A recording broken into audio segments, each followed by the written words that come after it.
Ailing Nana was a teacher. For 40 years, she had walked the same halls. She had seen generations of students grow up. Their laughter filled the classrooms. Their futures were bright pages in a book she helped write. Her life was a collection of these small, important moments. She taught reading, she taught kindness. She taught students to see the world with open hearts. Her husband, Manglito, was her other half. He was her morning coffee. He was the gentle hand on her shoulder after a long day. He was the quiet listener to all her stories about school, about the children, about the simple joys that made up their life. Then one day, he was gone. The quiet came suddenly. It was a heavy blanket that settled over her small house. The mornings were the hardest. Manglito used to sit in the chair by the window, a steaming cup of coffee in his hands. He would tell stories of his youth, of their early days together, his voice a warm melody against the chirping of the morning birds. Now, the chair was empty. Its emptiness echoed through the rooms. It was a constant, silent reminder of what was lost. Ailing Nana would still make 2 cups of coffee out of habit, only to watch one grow cold on the small table beside the vacant seat.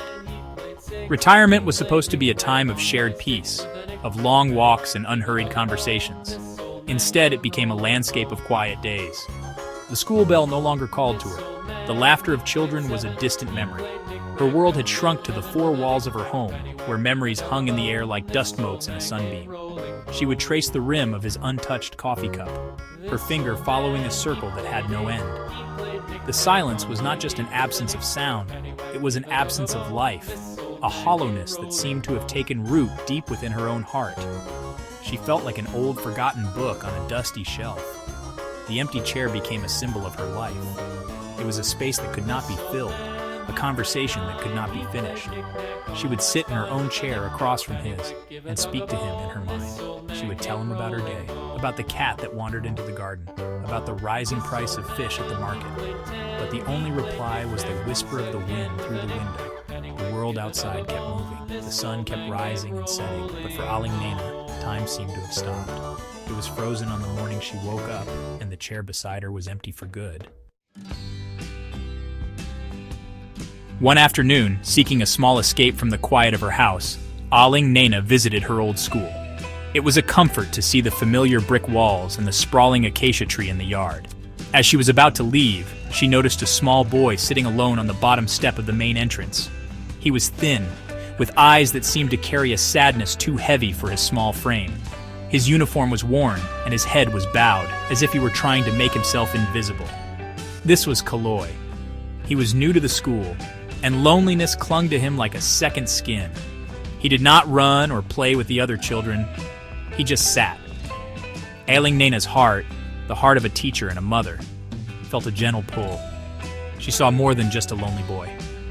She saw a reflection of her own solitude. The next day she returned. She brought a small package of warm pandesal and a bottle of juice. She didn't say much. She simply sat on the step above him, leaving the food by his side. "For a growing boy," she whispered, her voice soft. Kaloy looked up, startled, his big dark eyes full of questions. He didn't speak, but he slowly reached for the bread. It was a small gesture, a tiny bridge built between 2 lonely souls. This became their ritual. Every day, Ailing Nana would find Kaloy on the steps. Some days she brought food.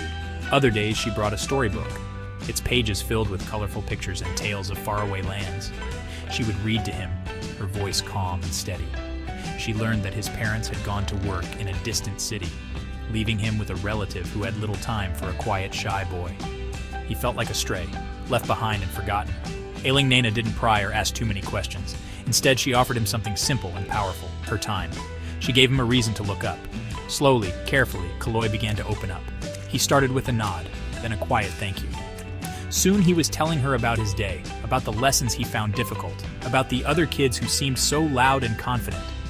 Ailing Nana listened. She offered him not just food for his stomach, but encouragement for his spirit. She would leave little notes in his books. "You are smarter than you think," or "A kind heart is a brave heart." For Kaloy, these small acts were like sunlight breaking through a dark cloud. Someone saw him. Someone cared. The world started to feel a little less lonely. With Ailing Nana's steady kindness, a change began in Kaloy. It was not sudden, like a clap of thunder. It was slow and quiet, like a flower turning toward the sun. He started to raise his hand in class. The words that once got stuck in his throat began to find their way out. He discovered a love for reading, devouring the books Aling Nena brought him. His grades improved. The other children, who had once overlooked the quiet boy on the steps, started to notice his bright mind and his gentle smile. He made a friend, then another. The heavy cloak of invisibility he wore started to slip away, revealing a boy full of potential.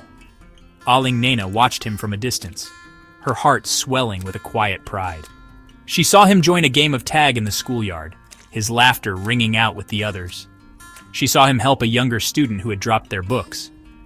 It was as if she had planted a small seed in barren soil, and now, with a little water and light, it was beginning to grow into something strong and beautiful. Her visits to the school were no longer just an escape from her own loneliness. They were filled with purpose. Helping Kaloy had given her a reason to look forward to the day. The empty chair in her home began to feel different. When she sat with her morning coffee, her thoughts were no longer solely on what she had lost. Instead, she thought of Kaloy. She wondered what book he might like next, or what simple advice she could offer him. She was filling the silence not with memories of the past, but with hopes for a young boy's future. The act of giving, of nurturing this small, fragile life, was pouring back into the empty spaces of her own. She was still a teacher, she realized. Her classroom had just become much smaller, limited to the steps of the school. Years passed. Kaloy blossomed. He graduated from elementary school with honors, then from high school. Aling Nena was there for both, a proud figure in the crowd, her applause the loudest. He went on to college, supported by a scholarship he had worked so hard to earn. Though they saw each other less often, the bond remained. He would still visit her, no longer a shy boy, but a confident young man, and they would sit and talk for hours. She had given him a foundation, and on it, he was building a remarkable life. Her small act of kindness had rippled outward, changing the course of his entire world. On the morning of her 70th birthday, a special letter arrived for Aling Nena. The envelope was crisp, the handwriting neat and familiar. It was from Kaloy. She sat in her chair by the window, the morning sun warming her face, and opened it. The letter was long, and as she read, tears welled in her eyes. They were not tears of sadness, but of an overwhelming, profound joy. Kaloy wrote about his life, about his struggles, and about the one person who had made all the difference. He was a teacher now, he explained, standing in front of his own class of young, hopeful faces. "I am a teacher because of you, Ma'am Nena," he wrote. "You taught me that kindness is the greatest lesson of all. When I felt invisible, you saw me. When I felt hungry, you fed not just my body but my soul. You sat with me on those cold steps and made me feel like I mattered. The books you gave me opened up the world, but it was your belief in me that gave me the courage to step into it. Every time I see a lonely child in my classroom, I think of you, and I try to offer them the same light you offered me." He ended the letter by saying, "You once told me that a kind heart is a brave heart, but you are the bravest person I know. You took your own heartbreak and turned it into hope for someone else. Thank you for filling the emptiness in a little boy's life." As Aling Nena folded the letter, she looked at the empty chair beside her. For the first time in years, it didn't feel empty at all. It felt full. It was filled with the presence of a boy she had helped, with the life she had touched, with the love that had been returned to her 100 times over. The silence in her home was no longer heavy, it was peaceful. Aling Nena picked up her cup of coffee and took a sip. It was warm.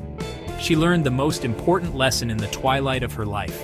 Love, when it is kept, can fade, but when it is given away, it does not disappear. It grows. It comes back. It fills the empty chairs in our hearts. Kindness is a circle. It heals the one who receives it. But more than that, it heals the one who gives. And in the quiet morning light, Aling Nena's heart was finally completely whole.